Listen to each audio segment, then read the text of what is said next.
அனைவருக்கும் வணக்கம். ஒரு சின்ன கதையோடு உங்களை சந்திக்க வருகிறேன். அதாவது சுட்ட பானையா, சுடாத பானையா கதை. திருக்குறள் சம்மந்தப்பட்ட கதை. 2 பசங்க இருக்காங்க, ஒரு பாட்டி இருக்காங்க. பாட்டிக்கு உடம்பு சரியில்ல, பசங்க போய் தண்ணி எடுத்துட்டு வராங்க. ஒரு பையன் அந்த பசங்கள பார்த்து, மேல மயில் பறக்குது பாருங்கடான்றான். தலையில குடம் வச்சிருக்கானுங்க. அந்த பசங்களும் உடனே அண்ணாந்து பார்த்துட்டாங்க. அறிவுள்ள புள்ளையா இருந்தா, நாங்க எங்கள என்ன மாங்கா மடைய நெனச்சியாடா?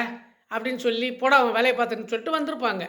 அந்த பையன் சொன்ன உடனே தலையில குடம் இருக்குன்னு கூட பார்க்காம அண்ணாந்து பார்த்தாங்க. குடம் கீழ விழுந்து உடஞ்சிருச்சு. பாட்டி திட்டுறாங்க. எதையும் கலந்து ஆலோசனை பண்ணி செய்யுங்கன்னு சொல்லி திட்டுறாங்க. உடனே பசங்கள்ட்ட காசு குடுத்து அங்க போய் மண் சட்டி விக்கிறாங்க. மண்பானை வாங்கிட்டு வாங்கன்றாங்க. மண்பானைக்காரங்கிட்ட போய் காச குடுத்துட்டு மண்பானைய கேட்டா, மண்பானைக்காரன் என்ன சொல்றான்னா, அம் சுட்ட பானை வேணுமா? சுடாத பானை வேணுமா? அவன் ஏமாத்துறதுக்கு அவன் பிளான் பண்றான். இந்த பிள்ளைங்க 2 கலந்து ஆலோசனை பண்ணுது. "தம்பி, சுட்ட பானை வாங்குனா கை சுட்டுடும். சுடாத பானை தான் நமக்கு வேணும்" அப்படின்னு. அதாவது சுட்ட பானை, சுடாத பானைன்னா என்ன? பானைய நெருப்புல சுட்டு பதப்படுத்தி வச்சா அது நல்லா உழைக்கும். சுடாம பதப்படுத்தாம இருந்தா, அது தண்ணி ஊத்துனா உடஞ்சிரும் உடனே.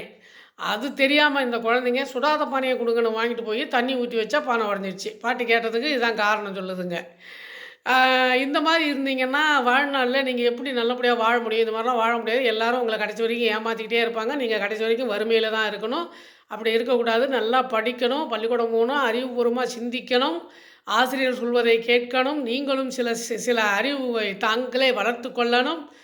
எல்லாமே சிறப்பா வரணும் அப்படின்னு அந்த பாட்டி அறிவுரை சொல்றாங்க. அதாவது இந்த குறள் இதில வந்து ஒரு குறள் சம்மந்தப்பட்டிருக்கு. அப்படி என்னன்னா, என்ன குறள்னா, "சலத்தால் பொருள் செய்து ஏமாத்தல் பசுமண் கலந்துள் நீர் பெய்து இறீ அற்று."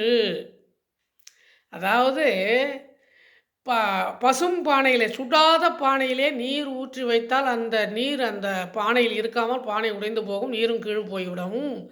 அதுபோல தான் பிறரை ஏமாற்றி சேர்த்த பணத்தை பாதுகாத்து வைப்பது இந்த சுடாத பானைக்கு சமமானது.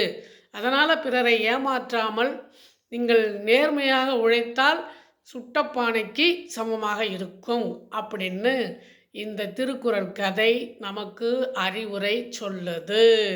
பிடித்திருந்தால் லைக் பண்ணுங்க, ஷேர் பண்ணுங்க. நன்றி. மீண்டும் சந்திப்போம்.